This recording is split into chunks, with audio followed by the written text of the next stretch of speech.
नमस्कार, knocking-news.com में आपका स्वागत है। मैं हूं गिरिजेश वशिष्ठ। ड्रैगन को लाल आंख से देखेंगे तो हिल जाएगा, लेकिन ड्रैगन है कि वो अपनी साजिशें छोड़ने को तैयार नहीं है। और अब जो नया कदम चीन का सामने आया है वो भारत के किसी भी शुभचिंतक के लिए चिंता खड़ी करने वाला है। इसीलिए बहुत सारे एक्सपर्ट इसको लेकर बार बार बातें कर रहे हैं। और ये कदम इतना खतरनाक है कि चीन के फाइटर प्लेन्स भारत के बहुत नज़दीक आ गए हैं। अब ये कैसे हुआ है, क्यों हुआ है, ये पूरी कहानी आज हम समझेंगे। हम ये भी समझेंगे कि भारत को उसकी तरफ से खबरदार क्यों हो जाना चाहिए। कहीं मत जाइए, चैनल को सब्सक्राइब कर लीजिए। मैं अभी हाजिर होता हूँ।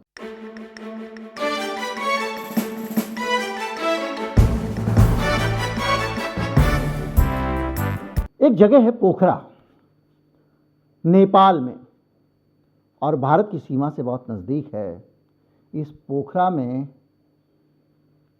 जो चीन की आर्मी है, अगर वहाँ के एयरक्राफ्ट खड़े होते हैं, पार्क होते हैं या तैनात कर दिए जाते हैं तो ये भारत के लिए एक बड़ा खतरा बन सकता है, क्योंकि ये जगह बहुत पास में है। ये बातें क्यों हो रही हैं और ये खतरा क्यों दिखाई दे रहा है, इस पर हम आएंगे। इससे पहले हम समझें कि वहाँ पर चीन के एयरक्राफ्ट नेपाल में कैसे तैनात हो सकते हैं। पहले तो आप ये समझ लीजिए कि नेपाल की जो आर्थिक दशा है वो उसी दिशा में जा रहा है जैसे श्रीलंका गया, जैसे पाकिस्तान गया, और अब नेपाल का नंबर है। नेपाल के लिए झौआ भर भर के दोनों हाथों से मदद लेकर चीन तैयार है।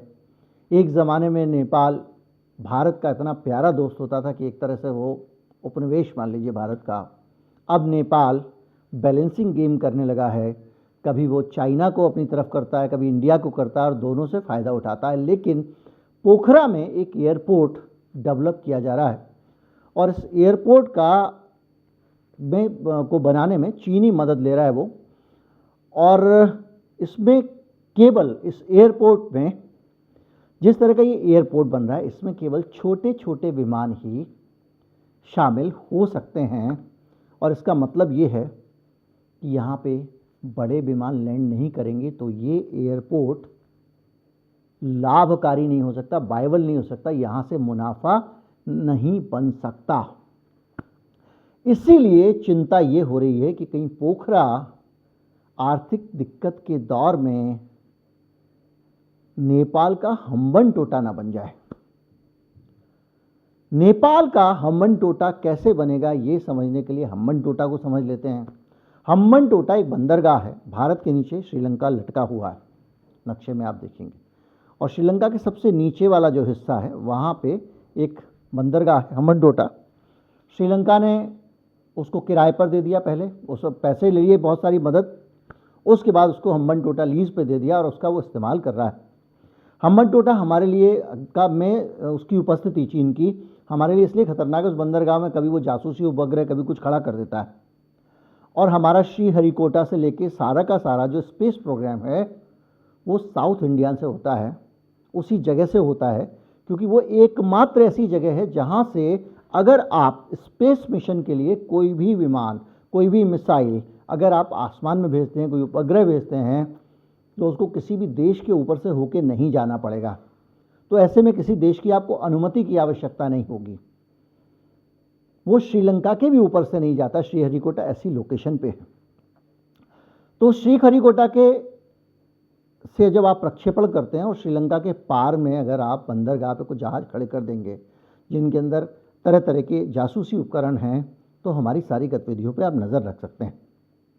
और ये काम हुआ। चीन ने पहले उसको उधार दिया, उधार देने के बाद इस तरह से उधार दे देकर चीन जो है वो दुनिया में कब्जा करता है। और नेपाल में जो पोखरा एयरपोर्ट है उसमें भी चीन ने उसको बहुत सारे पैसे दे दिए हैं। और अब ये सवाल उठ रहा है कि इसमें वायबिलिटी का सवाल उठ रहा है कि भैया इसमें तो संभव ही नहीं है कि ये पैसे जो है वो पैसे कमा ले। चीन का एक BRI प्रोजेक्ट है, बॉर्डर रोड इनिशिएटिव्स। इस प्रोजेक्ट में वो कई सारे देशों के बीच से एक हाईवे जैसा बना रहा है। और उस हाईवे को बनाते समय जहाँ जहाँ जिस जिस देश के साथ में जो उसको अपना लेन देन करना होता है कर रहा है। और उसी में ये जो एयरपोर्ट है पोखरा, उसको एक्सिम बैंक चाइना का वो सीधे $215 मिलियन का लोन देता है। $215 मिलियन का मतलब ये है कि आप एक बड़ा कर्जा अपनी खोपड़ी पे ले रहे हैं इस एयरपोर्ट को लेकर, और इस एयरपोर्ट का जो हाल है मैंने बताया। तो अब इसके अंदर छोटे विमानों के अलावा कोई विमान स्टेशन नहीं हो सकता, इसलिए काम धंधे की भूल जाओ, यहाँ पे कोई आप कमर्शियल फ्लाइट ज़्यादा चल नहीं पाएगी। कर्जा ले लिया है। विशेषज्ञों की चिंता है कि आने वाले समय में पोखरा में जब के ऊपर दबाव होगा तो हम्बनटोटा की तरह पोखरा के इस एयरपोर्ट को चीन लीज पे ना ले ले, क्योंकि अगर ऐसा होता है, जिसका बहुत ज़्यादा खतरा है, क्योंकि अगर ऐसा होता है तो उसके बाद में भारत चीन की रेंज में आ जाएगा। और रेंज में कैसा आएगा इससे आप अंदाज़ा लगाइए। आज अगर चीन को भारत में किसी शहर के ऊपर अगर अपने हवाई जहाज फाइटर जेट उड़ाने हैं तो उसके लिए आपको बहुत ज़्यादा समय की आवश्यकता होती है। लेकिन पोखरा में आने के बाद में पोखरा से गोरखपुर केवल 140 किलोमीटर है, पोखरा से पटना केवल 140 किलोमीटर है, पोखरा से वाराणसी 278 किलोमीटर है, पोखरा से लखनऊ 320 किलोमीटर है, कानपुर 246 किलोमीटर है, ग्वालियर 500 किलोमीटर कुल है, जहाँ पे मिराज का सेंटर लगा हुआ। और मैं ये 500 किलोमीटर को कुल क्यों कह रहा हूँ ये भी अभी मैं आपको बताता हूँ। इसके अलावा दिल्ली से सिर्फ 671 किलोमीटर है, इलाहाबाद से 263 किलोमीटर है। अब अगर आप समझें तो जो उनका विमान है, उनके अपने विमान हैं, जो फाइटर जेट हैं, उनकी स्पीड, जो मैक्सिमम स्पीड वाला विमान है वो 2 मैक है।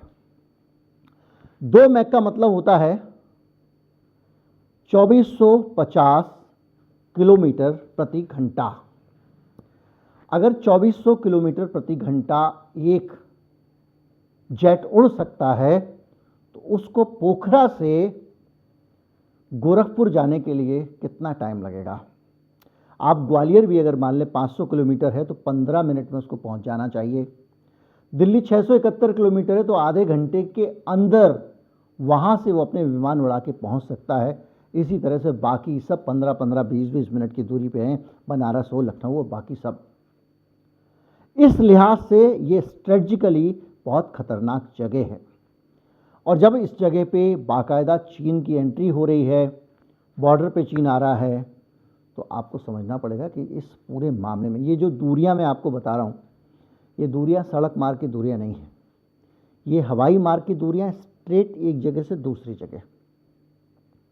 हवाई जहाज सीधी दिशा में चलता है, सड़कों से नहीं जाता है। तो इसको अगर आप समझें तो ये अपने आप में एक बहुत बड़ी चिंता भारत के लिए बन गई है। चीन लगातार भारत के लिए चिंताएं बढ़ाता जा रहा है। मैं कल एक और स्टोरी बताऊंगा, उसकी कल और बात करेंगे एक वीडियो में, किस तरह से चाइना ने बहुत सारा इंतज़ाम कर रखा है। और ये एक अपने आप में एक ऐसा ही संकट है जिसको हमको समझना पड़ेगा, पोखरा एयरपोर्ट वाला, कि उसमें कई चीज़ें हैं। एक एयरपोर्ट है जिसको चीन ने बनाया है, एक एयरपोर्ट है जिसमें चीन ने मदद करी है, पैसे दिए हैं, और वो एयरपोर्ट नेपाल के पास है। नेपाल एक ऐसा देश है जो पाकिस्तान के बाद में दिवालिया होने पर अगला नंबर जिसका है, जिसकी अर्थव्यवस्था की जो हालत है। और जब किसी को वो कर्जा देता है चीन और वो दिवालिया हो जाता है तो वो उससे उस चीज़ों को लीज पे ले लेता है, कब्जा कर लेता है, जैसा उसने हम्बनटोटा में किया। इसलिए एक्सपर्ट चिंतित हैं। उम्मीद करता हूँ वीडियो आपको अच्छा लगा होगा। अच्छा लगा हो तो ज़्यादा से ज़्यादा लोगों तक पहुँचाएं, चैनल को सब्सक्राइब कर लें।